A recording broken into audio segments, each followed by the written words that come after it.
नमस्कार दोस्तों, आपका स्वागत है मैथ 2 के इस नए वीडियो में।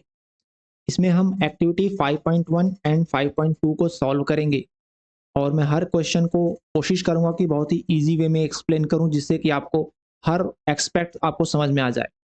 लेकिन उससे पहले मैं ये उम्मीद करता हूं कि आपने थ्योरी वाला वीडियो देख लिया होगा। अगर नहीं देखा है तो इसे यहीं रोक दें और पहले मैंने 5.1 एंड 5.2 का दोनों का एक थ्योरी वीडियो बनाया है जिसको आप देख लीजिए, उसके बाद एक्टिविटी क्वेश्चन पे आए। ठीक है, तो आपने देख लिया होगा। अब मैं आगे चलता हूँ। एक्टिविटी 5.1 क्वेश्चन नंबर 1 ये कह रहा है कि the null space of a matrix A 4x3 is. जो एक मैट्रिक्स है ए, साइड डायमेंशन है उसका 4x3, उसका नल स्पेस क्या होगा? ऑप्शंस में दे रहा है सब स्पेस होगा और सब स्पेस को एक्सप्लेन किया है कि x belongs to R4, ax is equal to 0 is a homogeneous system of equation and R3 and R2। तो किससे वो बिलोंग करेगा, क्वेश्चन ये है। तो मैंने उसमें समझाया था कि आपका वेक्टर क्या है, आपका नल स्पेस क्या है और आपका कोफिशिएंट मैट्रिक्स क्या है। तो ये आपका कोफिशिएंट मैट्रिक्स है और ये कह रहा है 4x3 का है। 4x3 मतलब 4 रोज एंड 3 कॉलम। तो ये कुछ इस तरह से दिखेगा। इसको हटाए, ये कुछ ऐसे दिखेगा। 4x3 है ना, तो 4 रोज एंड 3 कॉलम्स होंगे। ओके, कुछ इस तरीके से दिखेगा। और जो आपका वेक्टर पार्ट होगा उसमें कितने एलिमेंट्स होंगे, उसमें इसके जितने नंबर्स ऑफ कॉलम्स हैं वो होंगे, क्योंकि जब हम मल्टीप्लिकेशन करते हैं तो ये 4x3 है, तो ये हमारा 3x1 होगा। तो हमें जो है रिजल्ट जो मिलेगा वो मिलेगा हमें 4x1 का। तो ये 3x1 होगा, यानी कि इसके नंबर ऑफ कॉलम के बराबर इसमें एलिमेंट्स होंगे। तो जब इसमें 3 एलिमेंट्स होंगे तो आपको पता है 3 एलिमेंट्स किसमें होते हैं, वो R3 में होते हैं, एक्स वाई एंड जी। तो ये जो सब स्पेस होगा वो R3 से बिलोंग करेगा। ओके आगे चलें। नेक्स्ट क्वेश्चन कह रहा है the nullity of a matrix A 3x4 is. जो नलिटी होगी वो क्या हो सकती है 3x4 की? 3x4 का मतलब 3 rows and 4 columns. 3 rows and 4 columns ऐसे। तो इसकी नलिटी क्या होती है? 3 हो सकती है, 4 हो सकती है, कोई फिक्स नहीं है, तो मैट्रिक्स पे डिपेंड करेगा। अगला ऑप्शन है the number of independent variables in the system of linear equation ax is equal to 0 where x is equal to x1 x2 x3 and x4। क्योंकि इसमें 4 कॉलम है 1 2 3 4, तो इसमें 4 एलिमेंट होंगे वेक्टर में x1 x2 x3 x4। तो इसमें जितने नंबर ऑफ इंडिपेंडेंट वेरिएबल होंगे 1 और 2, जो भी होंगे इंडिपेंडेंट वेरिएबल, वो उसकी नलिटी होगी। That is the great option.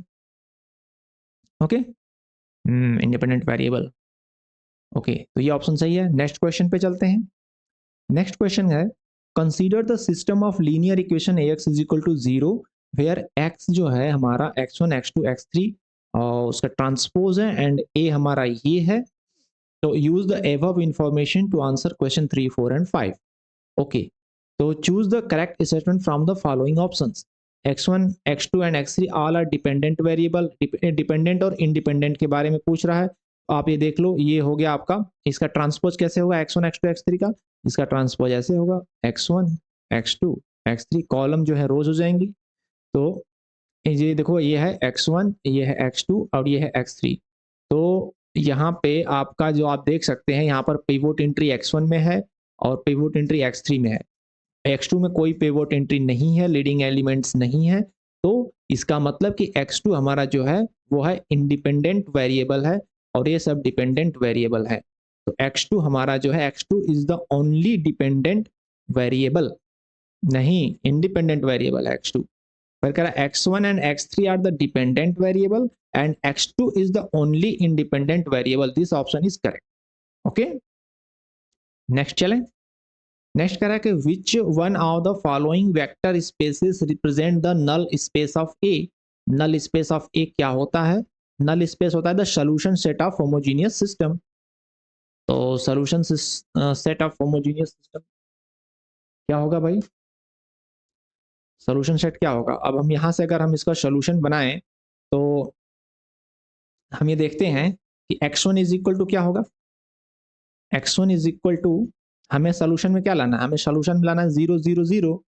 तो हम अगर इससे इक्वेशन बनाएं तो x1 इज इक्वल टू 0 आता है, x2 is equal to, x2 is equal to anything, x2 को हम मान लेते हैं t, सपोज t मान लेते हैं, तो t हो गया, और x3 इज इक्वल टू 0। यानी कि यहां से आप देखो कि हमें 0 0 0 लाना है, x1 इज इक्वल टू 1 है और x3 इज इक्वल टू 1 है।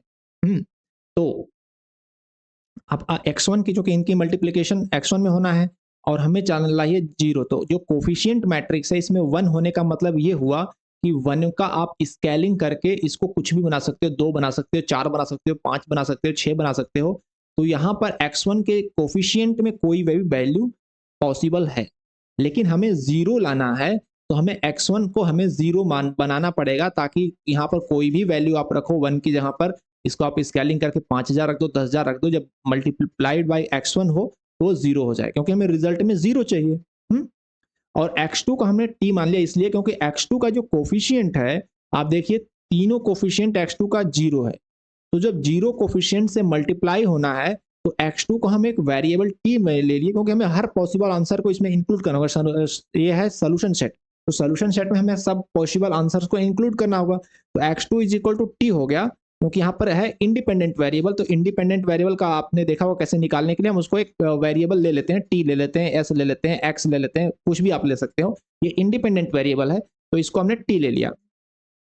तो इंडिपेंडेंट वेरिएबल कहने का मतलब यही हो गया कि इसका ऑल जो है ये कोफिशिएंट 0 है, तो आप इसमें कोई भी वैल्यू x2 की रख लो, 500 रख लो, 1000 रख लो, लाख रख लो, 2 लाख रख लो, क्योंकि जब 0 कोफिशिएंट से मल्टीप्लाई होगा तो 0 आना फिक्स है, तो इसलिए x2 के यहाँ पर कोई भी नंबर चलेगा, क्योंकि इसका कोफिशिएंट 0 ही है हर कंडीशन में, तो हमें 0 मिल ही जाएगा। वहीं पर x1 और x3 के कोफिशिएंट एग्जिस्ट करते हैं, 1 का मतलब कि वो एग्जिस्ट करते हैं, उनके यहाँ पर हम 1 के यहाँ पर उसको 500 600 जिससे भी आप स्केलिंग करोगे, मल्टीप्लाई करोगे, वो कोफिशिएंट हो जाएगा। तो इसलिए हमें इनका x1 और x3 का एक्चुअल वैल्यू को 0 रखना पड़ेगा, क्योंकि जब मल्टीप्लाइड हो इससे तो रिजल्ट हमें 0 मिल जाए। तो ये होता है इसका सोल्यूशन सेट कि हमें रिजल्ट 0 कैसे मिल रहा है।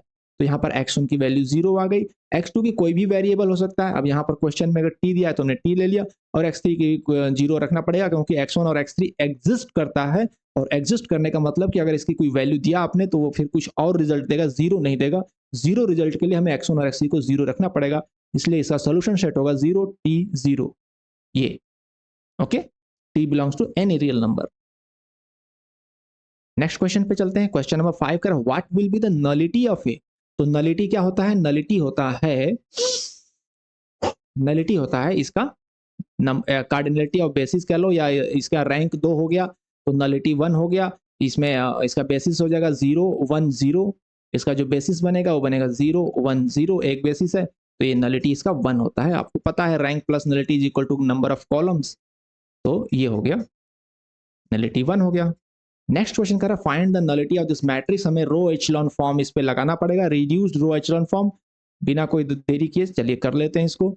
1 2 3 4 5 6 2 4 6। तो क्या करेंगे आप, सबसे पहले हम ये करते हैं, इसको डबल करके 2x करके इसमें से माइनस कर देते हैं। क्या मैं कर रहा हूँ, मैं कर रहा हूँ r3 माइनस 2r1, तो 2 में से 1 2 जाएगा, ये जाएगा 0, 4 में से 4 जाएगा हो जाएगा 0, और 6 में से 6 जाएगा ये हो जाएगा 0, एक रो तो में पूरी 0 मिल गई। ओके, अब आप इसको कर लेंगे तो इसमें अब 2 को लीडिंग एंट्री मिलनी ही है, 2 लीडिंग एंट्री मिल जाएगी, क्योंकि ये एक दूसरे के वो नहीं है, क्या नहीं है, स्केलर नहीं है, तो मिल जाएगी। तो नेक्स्ट स्टेप में हम क्या करें, इसको 4 से मल्टीप्लाई करके इसमें से माइनस कर लेते हैं, दिस मल्टीप्लाई 4x मतलब r2 माइनस 4r1, तो ये हो जाएगा 0, 4 दूनी 8, 5 में से जाएगा -3, 4 3 12, और 6 में से 12 जाएगा तो -6, तो ये आ गया। अब -3 से डिवाइड कर दो, अब हम कर देंगे r2 डिवाइडेड -3, तो ये हो जाएगा 1 और ये हो जाएगा 2, हमें 2 लीडिंग एंट्री मिल गई है।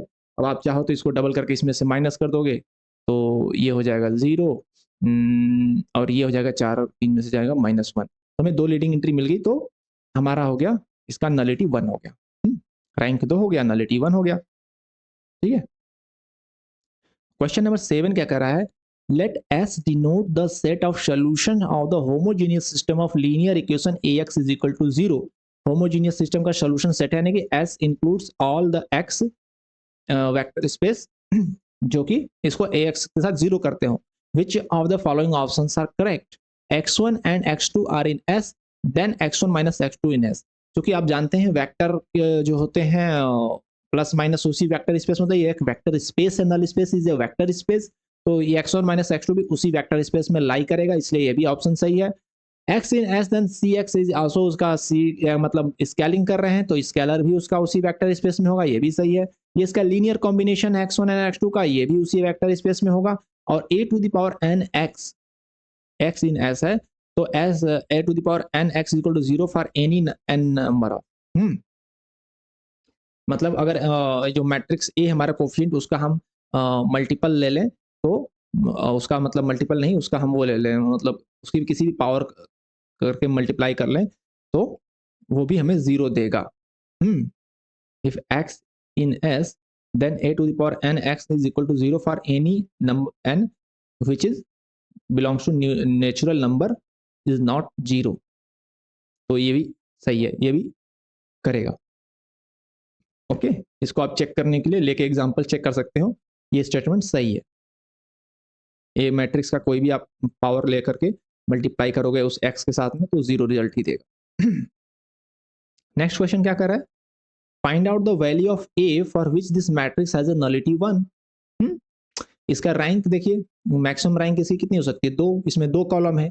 अब कह रहा है कि नलिटी 1 चाहिए, तो यानी कि एक रो चाहिए, अरे एक रैंक और एक नलिटी। तो एक नलिटी तब आएगी जब इसमें एक कॉलम जो है 0 हो जाए। 1 मिनट। तो ये एक कॉलम 0 हो जाएगा तब नलिटी 1 मिलेगी, तो एक कॉलम 0 से होने से इसका डिटर्मिनेंट 0 हो जाएगा, तो हमें इसको a की वैल्यू निकालने के लिए इसका डिटर्मिनेंट को 0 कर दो, यानी कि डिटर्मिनेंट इसकी निकाल लो, ये हो जाएगा a minus 6 is equal to 0, determinant will be 0, so a is equal to 6। Okay, next question पे चलें। क्वेश्चन 9 क्या कह रहा है, consider the coefficient matrix a of the following system of linear equation which of the following vector space represent the null space of a। तो पहले हम इसकी मैट्रिक्स बना लेते हैं। तो x1 x2 x4 तक है, नहीं x3 भी है इसमें, तो 1 1 1 देन 0 देन 1, फिर है x2 और x3 में 1 1 है, बाकी 0 है, एंड इसमें x1 1 है, x2 0 है, x3 माइनस 1 है, x4 1 है। तो ये हमारी मैट्रिक्स हो गई, इसका हमें नल स्पेस निकालना है, तो मैं इसमें रो एचलॉन फॉर्म लगाना होगा। तो रो एचलॉन फॉर्म लगाने के लिए हम क्या कर सकते हैं कि लेट्स डू इट, हम इसको R3 minus R1 minus R3 कर लेते हैं, R1 माइनस R3 कर लो, ऐसे R1 माइनस R3, तो क्या हो जाएगा, 1 में से 1 जाएगा, ये हो जाएगा 0, ठीक है, 0 में से 1 जाएगा 1 रहेगा, माइनस 1, 0 में से माइनस 1 जाएगा, ये हो जाएगा 1, एंड 1 में से 1 जाएगा, ये हो जाएगा 0। तो यहाँ पर आप देख रहे हैं कि 2 रो हो गई आपकी सेम। तो अब आप इसको माइनस कर लो, यानी कि अब नेक्स्ट में आप R1 माइनस R2 कर लो, R1 माइनस R2 कर लो, R1 माइनस R2 कर लोगे, ये हो जाएगा 0, ये भी हो जाएगा 0। अब आपकी मिल गई 2 लीडिंग एंट्री मिल गई x1 और x2 में, x1 में आपको लीडिंग एंट्री मिल गई, x2 में आपको लीडिंग एंट्री मिल गई, बाकी 2 आपके लीडिंग एंट्री नहीं, तो इसका रैंक हो गया 2, नलिटी हो गई 2। तो अब इसका नल स्पेस निकालना है, तो आपको जो इसका फ्री एलिमेंट है, जो इंडिपेंडेंट वेरिएबल है, उनको आपको देना पड़ेगा सम वैल्यूज। तो मान लेते हैं ये हमारा T1, ये हमारा T2, इसको कोई वेरिएबल दे देते हैं। अब हम x1 की वैल्यू निकालते हैं, तो इस इक्वेशन से जो नीचे वाली रो है, इससे क्या इक्वेशन बनेगा, इससे इक्वेशन बनेगा 1 into x1 is equal to x1 and minus 1 है और T1 है, तो ये हो जाएगा माइनस T1, और ये हो जाएगा plus T2 is equal to 0, so x1 बराबर हो जाएगा T2 minus T1, T2 minus T1, like this x2 हमारा क्या हो जाएगा, सेकंड इक्वेशन से हमें क्या मिलेगा, सेकंड इक्वेशन से मिलेगा x2 plus t1 is equal to 0, so x2 is equal to minus t1। तो हमारा जो x1 की वैल्यू हो जाएगी t2 माइनस t1, x2 की वैल्यू हो जाएगी माइनस t1 और इनकी है t1 एंड t2, ठीक है, t1 minus t2 and minus t1 and t1 and t2, ये ऑप्शन, ठीक है। जो आपका इंडिपेंडेंट वेरिएबल है आपको उसको कोई वेरिएबल रख करके और इक्वेशन बना के आप इसका सोल्यूशन सेट निकाल सकते हो null space. Hope you have got it. So next question पे चलते हैं। नेक्स्ट क्वेश्चन कह रहा है find the nullity of the matrix A where A is equal to A i j is of order 3 cross 3 and i j is equal to minimum of i j. तो पहले matrix बना लेते हैं। Minimum of i जे यानी कि 1 1 1, यहाँ पे होगा 2 1 में 1, 2 2 में 2 और 2 3 में 2 और यहाँ पर 3 1 में 1 2 एंड 3, ये हमारी मैट्रिक्स हो गई। इसका हमें निकालना है नलिटी, इस पर हम लगाएंगे रो एचलॉन फॉर्म। तो अभी हम पहला करेंगे, पहला एक्शन लेंगे हम, चलो R3 minus R1, R3 minus R1 किया तो यहाँ हो गया 0, यहाँ हो गया 1, यहाँ हो गया 2, ओके। अब हम कर देंगे R2 minus R1, R2 minus R1 कर दो, यहाँ हो गया 0, यहाँ हो गया 1, यहाँ हो गया 1, ओके। अब कर दो R3 minus R2, R3 minus R2 कर दो, ये हो जाएगा 0, ये हो जाएगा 1। अब हमें 1 हो जाएगा। हमें तीनों रो में लीडिंग एंट्री मिल गई। अब इसको आप इसमें से माइनस कर दोगे तो ये 0 हो जाएगा, इसको इसमें माइनस कर दोगे ये सब 0 हो जाएगा। हमारे तीनों रो में हमें मिल जाएंगी पिवोट एंट्री, लीडिंग एंट्री। तो इसका रैंक जो हो जाएगा वो हो जाएगा 3 और नलिटी जो हो जाएगी वो हो जाएगी 0। नलिटी पूछ रहा है 0। नेक्स्ट क्वेश्चन पे चलें। ओके, नेक्स्ट क्वेश्चन कर रहा है choose the correct set of options the nullity of a non zero scalar matrix of order 3 must be 3। Matrix of order 3 matrix की बात कर रहा है और नॉन जीरो स्केलर मतलब इस जीरो छोड़ के उसका स्केलर कुछ और है। और nullity of non zero scalar matrix आप समझते हो, ये होता है ए और ए, उसके डायगोनल एलिमेंट होंगे एक इक्वल होंगे। मान लिया मैंने यहाँ पर ए है तो इसके लिए पूछ रहा है कि इसका नलिटी क्या होगा। इसका रैंक हो जाएगा 3 क्योंकि तीनों रो में आपको लीडिंग एंट्री मिलेगी, रैंक 3 हो जाएगा और नलिटी होगी 0। तो जैसे थर्ड और सेकंड वाला ऑप्शन है नलिटी मस्ट बी 0 होगी। The nullity of a non zero diagonal matrix of order 3 must be 3। अब ये कह रहा है कि nullity of a non zero diagonal matrix आप समझते हैं। डायगोनल मैट्रिक्स का मतलब उसके डायगोनल में एलिमेंट होंगे बाकी सब 0 होगा। तो वो कह रहा है कि नॉन जीरो डायगोनल एलिमेंट मतलब ऐसा डायगोनल एलिमेंट जिसके डायगोनल में 0 नहीं है, बाकी non zero diagonal matrix. The nullity of a non zero diagonal matrix मतलब ऐसी मैट्रिक्स जिसका डायगोनल 0 नहीं है, मस्ट बी 3।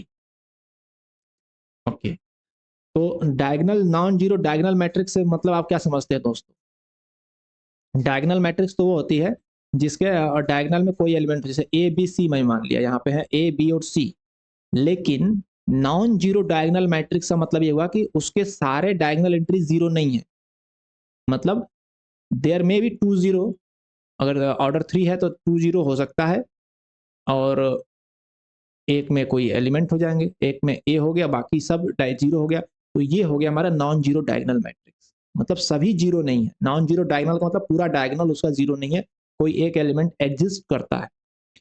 तो इसका कह रहा है कि मैट्रिक्स जो है इसका मस्ट बी 3 होना चाहिए नलिटी। इसकी नलिटी मैक्सिमम 2 हो सकती है, देखिए, क्योंकि एक एलिमेंट अगर हम रखेंगे तो कम से कम इसकी नलिटी जो होगी 2 हो सकती है, 3 नहीं होगी।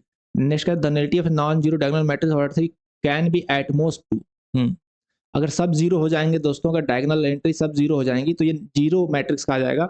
नॉन जीरो डायगोनल मैट्रिक्स का मतलब ये होता है कि उसके सारे डायगोनल 0 ना हो, मतलब एक एग्जिस्ट करता हो कोई वैल्यू। तो जीरो मैट्रिक्स की बात नहीं हो रही, नॉन जीरो डायगोनल मैट्रिक्स की बात हो रही है।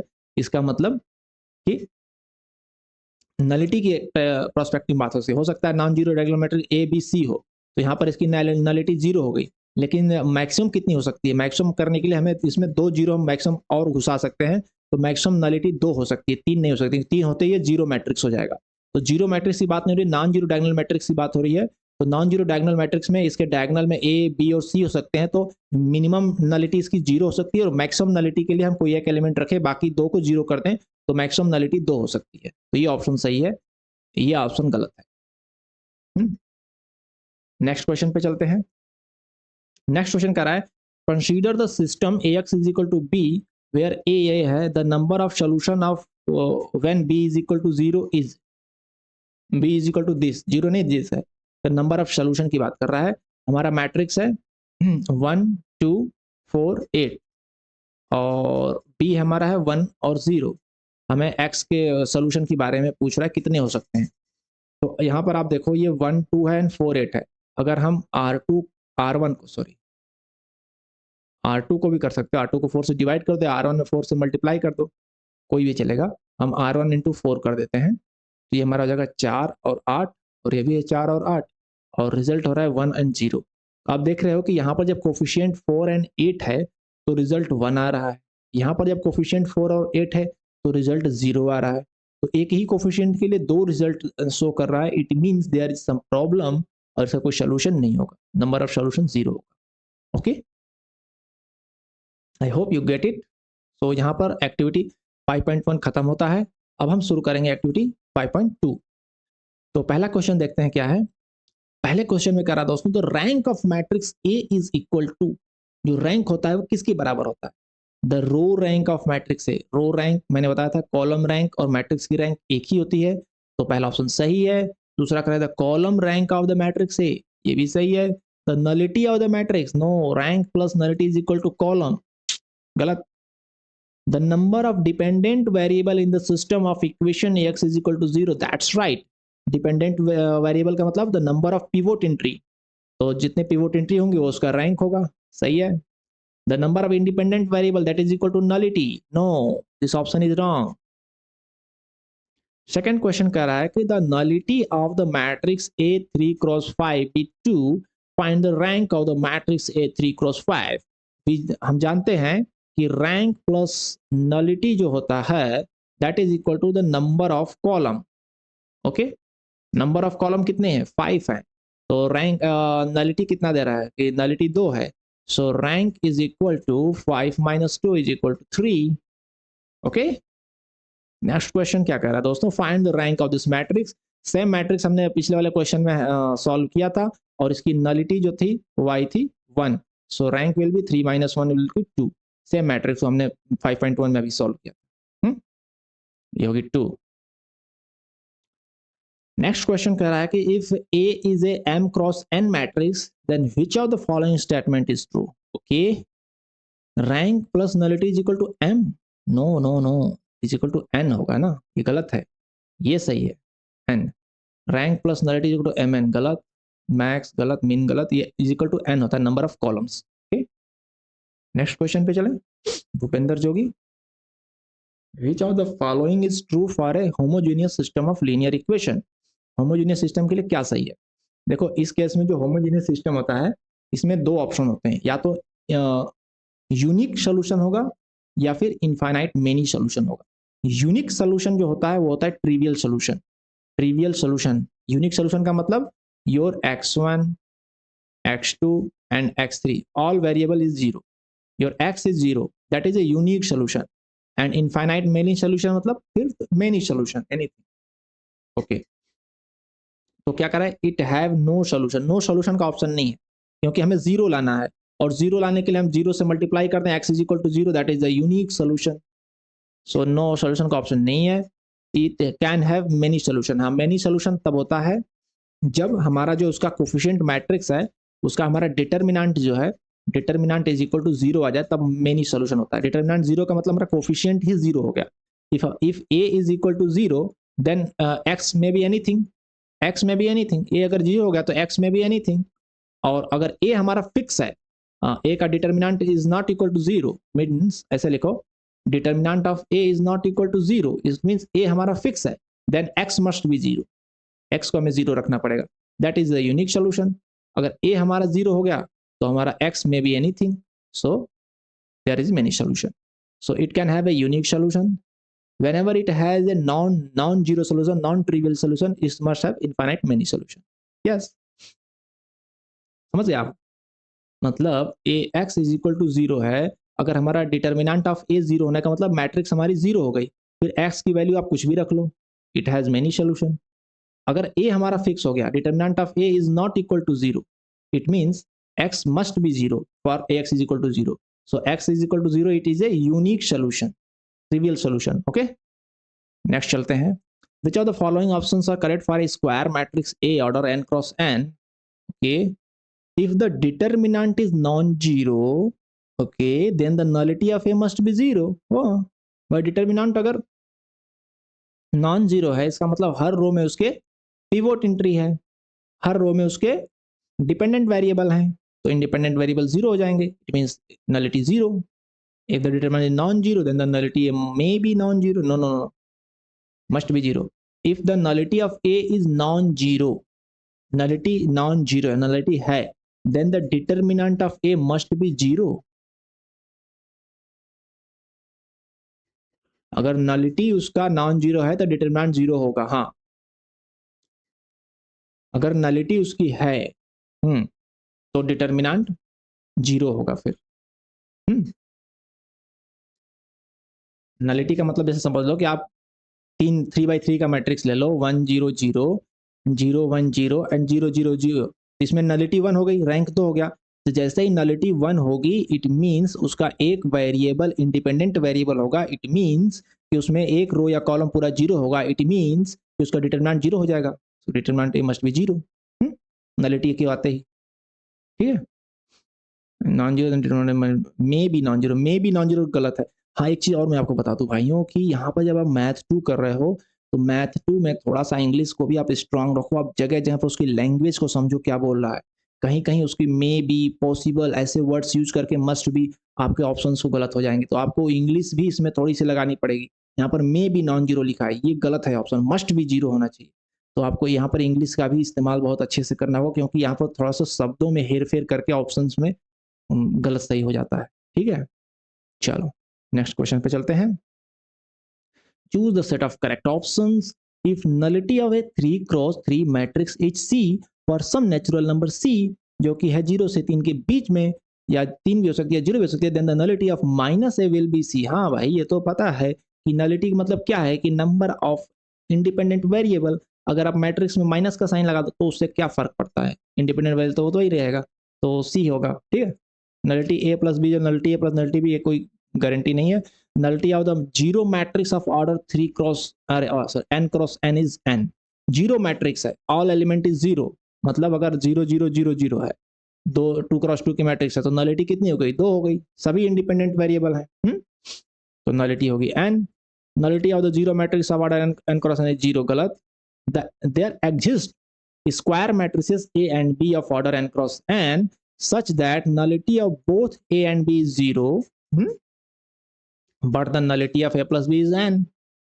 हाँ, आपको दिमाग से थोड़ा सा इसका एग्जांपल सोचना पड़ेगा कि ऐसे दो मैट्रिक्स बनाओ जिनका नलिटी जीरो हो, लेकिन उनको जब जोड़ा जाए तो नलिटी n हो जाए. जैसे हम 2 क्रॉस 2 मैट्रिक्स ले लेते हैं, ये है 1, ये है 0, ये है 0, ये है 1, इसकी नलिटी जीरो है.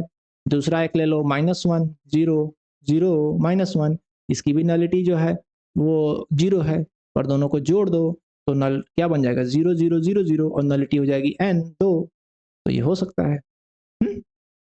Okay, the rank of an n cross n matrix of all whose entries are equal to 1 is 1. जिसकी सारी एंट्री 1 होंगी तो उसमें तो फिर एक आपको लीडिंग एंट्री बस मिलेगी. आप माइनस कर दो एक रो में से दूसरे रो को, तो एक आपको 1 मिलेगा. जैसे अब इसके से इसको माइनस कर दोगे तो ये 0 हो जाएगा. ठीक है, इसमें से इसको माइनस कर दो तो सब 0 हो जाएंगे, लेकिन एक रो तो बच ही जाएगी. लास्ट वाली रो जिसको आप माइनस करोगे वो बच जाएगी, तो उसमें आपको एक लीडिंग एंट्री मिल जाएगी, बाकी सब नॉन लीडिंग एंट्री है, तो आपका रैंक 1 हो जाएगा. कोई भी आप ले लो, 1 1 1 1 ले लो, तो अब इसमें से रो 1 में से रो 2 माइनस कर दोगे, एक रो 0 हो जाएगी, कोई भी ऊपर नीचे वाली एक रो लास्ट में बच जाएगी, तो उसमें एक लीडिंग एंट्री हो गई, तो रैंक उसकी 1 होगी. If A is a 3x4 matrix, then which of the following options are true? Rank A must be less than or equal to 3. भाई 3x4 की मैट्रिक्स है, यानी 3 रो एंड 4 कॉलम, 1 2 3 4 कॉलम है, 3 रो है, तो इसमें हमें नंबर ऑफ पिवोट एंट्री कितनी मिल सकती है, मैक्सिमम कितनी मिल सकती है? एक नंबर यहाँ मिल जाएगा, दूसरा यहाँ मिल जाएगा, तीसरा यहाँ मिल जाएगा, तो the maximum number of rank इसकी 3 हो सकती है, तो rank A must be less than और इक्वल टू 3। इसका जो मिनिमम नंबर होता है m क्रॉस n का, वही उसकी मैक्सिमम रैंक होती है, ठीक है। Nullity A must be greater than और इक्वल टू 1, क्योंकि यहाँ पर 3x4 के मैट्रिक्स है, 4 कॉलम है, तो मैक्सिमम रैंक 3 हो सकती है, यानी कि मिनिमम नलिटी जो होगी वो 1 होगी। तो नलिटी 1 से लेकर के 4 तक कुछ भी हो सकती है, तो वही कह रहा है nullity A must be greater than और इक्वल टू 1, एक तो होनी ही होनी है, क्योंकि 3 ही लीडिंग एंट्री मिल पाएंगी, 4 कॉलम है तो। If A has 2 columns which are non-zero and not multiples of each other, while the remaining columns are linear combination of these 2 columns, then nullity A is equal to 2. Okay. तो क्या कह रहा है, 3x4 की matrix है, और A has 2 columns which are non-zero and not multiples of each other. Okay, मतलब हम ये ले लेते हैं A B C D E F, ठीक है, 3 रो, और कह रहा है while the remaining columns are linear combination of these 2 columns, इनका linear combination, यानी ये है a प्लस बी, और ये हो गया माइनस ए प्लस बी, ये है C plus D, minus C plus D, ठीक है, ये है ई प्लस एफ, और यह माइनस ई प्लस एफ। तो अब ये कह रहा है कि combination of these 2 columns, then nullity of A क्या होगा, इसकी nullity क्या होगा?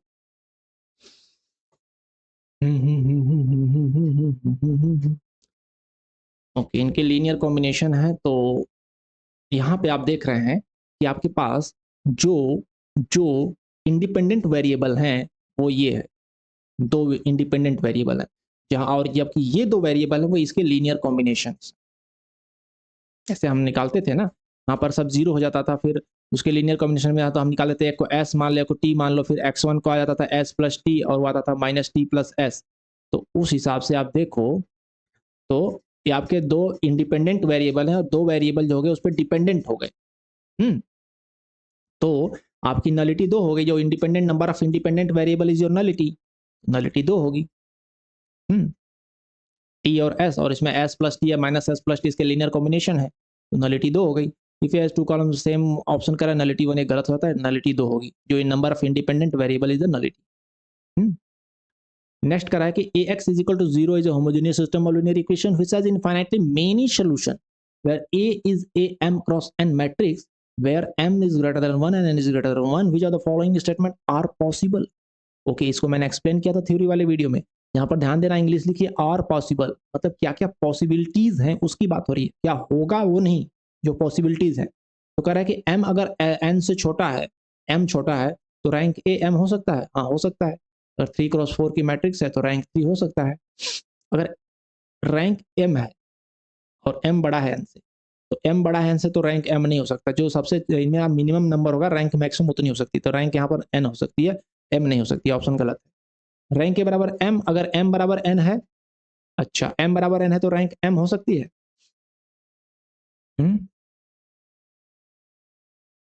देखिए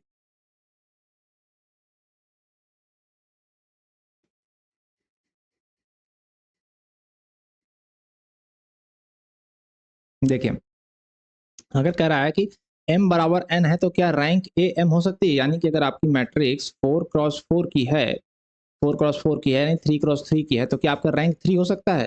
तो ऐसे केस में क्या होगा, अगर रैंक 3 होती है तो आपका जो बनेगा रो एचेलॉन फॉर्म, वो कुछ ऐसा बन जाएगा, ऐसे बन जाएगा। तो इसमें रैंक 3 तो पॉसिबल है, हो सकती है, पॉसिबल है, लेकिन यहाँ पर क्या करा कि इस केस में क्या होगा, इस केस में उसका डिटर्मिनेंट नॉन जीरो होगा, और इस केस में उसका होगा unique solution x is equal to 0, all variable जो होंगे वो 0 होंगे। जबकि यहाँ पर कह रहा है कि which has infinitely many solution, infinitely many solution का मतलब है होगा कि उसका डिटर्मिनेंट 0 होना चाहिए। सो इस केस में ये पॉसिबल नहीं है, क्योंकि हमें डिटर्मिनेंट 0 रखना है, यानी कि हमें कोई ना कोई एक इंडिपेंडेंट वेरिएबल इसमें रखना है। तो वो पॉसिबल नहीं। अगर हमारा रैंक 3x3 का अगर 3 हो जाता है, इट मीन नलिटी 0 हो गई। नलिटी 0 होने का मतलब कि डिटरमिनेंट है का मतलब कि उसका मेनी सोल्यूशन नहीं होगा, उसका यूनिक सोल्यूशन होगा। तो मेनी सोल्यूशन केस में ये पॉसिबल नहीं है। नलिटी ए हो सकता है या नो? नलिटी ए एन हो सकती है। अगर ऑल 0 हो जाए तो नलिटी एन हो जाएगी। Nullity is not equal to 0 नहीं हो सकती, वही केस है जो मैंने बताया, क्योंकि nullity is not equal to 0 is not equal, nullity 0 होते ही जो है उसका यूनिक सोल्यूशन हो जाएगा। नलिटी 0 होते ही यूनिक सोल्यूशन होगा। तो nullity is not equal to 0 सही है, because of infinite many solution. ये ऑप्शन सही है। नलिटी कभी भी 0 नहीं हो सकती ऐसे केस में। Nullity is not equal to 0 ही रहेगा, क्योंकि हमको चाहिए infinite many solution. Okay, so consider the coefficient matrix A of the following system of linear equation to answer question 11 and 12। हमारा सिस्टम दिया हुआ है, हम इसको कोफिशिएंट मैट्रिक्स बना लेते हैं। ये हो जाएगा 3 2 1, फिर हो जाएगा 1 0 1। ओके, कह रहा है कि which one of the following vector space in null space. तो हमें इसको रो इचेलॉन फॉर्म में कन्वर्ट कर लो। कैसे करोगे, कन्वर्ट करोगे कैसे? इसमें से हम R1 माइनस 3R2 कर दो। 3 में से 3 जाएगा 0, 2 में से 0 0 रहेगा, और ये हो जाएगा 3, और 2 में से 3 जाएगा, अरे 1 में से 3 जाएगा -2। अब कर दो इसमें से R1 डिवाइडेड 2 करते जगह 1, और ये हो जाएगा -1। ओके, तो अब देखो हमें लीडिंग एंट्री मिल गई, ये लीडिंग एंट्री, ये मिल गई लीडिंग एंट्री, ये हमारे नॉन लीडिंग एंट्री है। हमारा ये इंडिपेंडेंट वेरिएबल है, इसको हम मान लेते हैं t, और ये हमारे हो गए डिपेंडेंट वेरिएबल। तो अब बताओ इससे इक्वेशन क्या बना? सेकंड वाले से क्या बना? सेकंड वाले से बना x1 plus t is equal to 0, so x1 is equal to -t। Like that second वाले से क्या बना? फर्स्ट वाले रो से क्या बन जाएगा? x2 minus T is equal to 0, so x2 is equal to t। हमारा जो बना इस माइनस स्पेस क्या बना? x1 माइनस टी हो गया, x2 हमारा t हो गया, और x3 जो था उसको हमने लिया था t लिया था, तो हमारा ये बन गया इसका null space -t and t, this one. ठीक है, नेक्स्ट क्वेश्चन क्या कह रहा है? नेक्स्ट क्वेश्चन कह रहा है what will be the rank of A and nullity of A. इसका रैंक क्या होगा? इसमें 2 leading entry, rank 2 nullity 1, rank 2 nullity 1। Okay, next question पे चलें। नेक्स्ट क्वेश्चन कह रहा है 13वां, कह रहा है कि ax is equal to 0 be a homogeneous system of linear equation which has a unique solution। ना यूनिक सोल्यूशन का मतलब उसका नलिटी 0 हो गया, वही नलिटी पूछ रहा है। यूनिक सोल्यूशन मतलब determinant is something not equal to 0 something, इसका मतलब no independent variable, it means nullity 0। Suppose x1 is not equal to 0, solves ax is equal to 0 where a belongs to a 2x4 matrix। okay, 2 रो है 4 column है। what is the minimum number of element in a linearly independent subset of null space of a that also spans the set of solution of ax is equal to 0। Question को समझिए। Question कह रहा है कि हमारा जो a है वो 2x4 का मैट्रिक्स है। ठीक है, तो पहले आप इसको बना लेते हैं, थोड़ा सा कैसा दिखेगा। 2x4 का मैट्रिक्स जिसमें 2 रो होंगे और 4 कॉलम होगा, ऐसा दिखेगा। और इसका जो वेरिएबल होगा वो वेरिएबल होगा x1 and x2 and x3 and x4, 4 होंगे इसमें ना, 4 कॉलम है, तो इसमें जो वेरिएबल होंगे वो होंगे, थोड़ा अच्छे से लिख लेता हूँ, x1 x2 x3 and x4। ठीक है, ये हो गया। और x इज इक्वल टू में 0 चाहिए, इधर सब 0 हो गया। ठीक है, तो अब बताया है कि what is the minimum number of elements in a linearly independent subset of null space. मतलब जब नल स्पेस की आप रचना करेंगे तो उसमें minimum number of independent subset, मतलब उसमें मिनिमम नंबर ऑफ वेरिएबल कितने होंगे? इंडिपेंडेंट वेरिएबल, वही बात कर रहा है कि minimum number of independent variable कितने होंगे, सो दैट वो स्पेन करें, इसके सॉल्यूशन सेट को भी स्पेन करें। तो वो पूछ रहा है कि minimum number of independent variable कितने होंगे? कितने होंगे इंडिपेंडेंट वेरिएबल मिनिमम? तो minimum number of independent variable के लिए आपको ये ढूंढना होगा कि maximum number of dependent variable कितने होंगे, क्योंकि independent variable plus dependent variable it is equal to number of column is equal to n, m cross n में n हो गया। यहाँ पर नंबर ऑफ कॉलम 4 हैं, तो maximum number of dependent variable कितने हो सकते हैं? यहाँ पर एक आ जाएगा, यहाँ पर एक आ जाएगा, 2 लीडिंग एंट्री इसमें मैक्सिमम मिल सकती हैं आपको।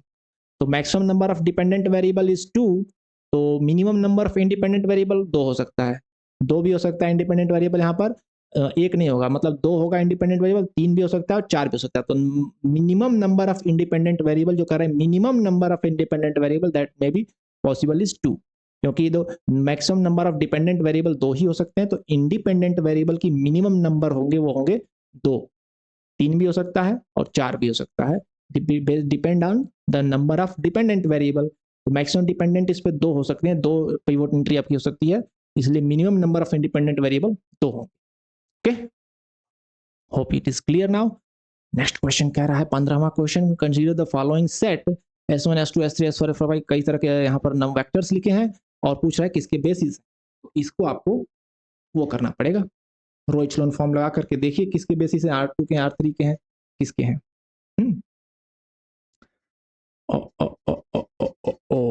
तो पहले कह रहा है S1 is the basis of R3।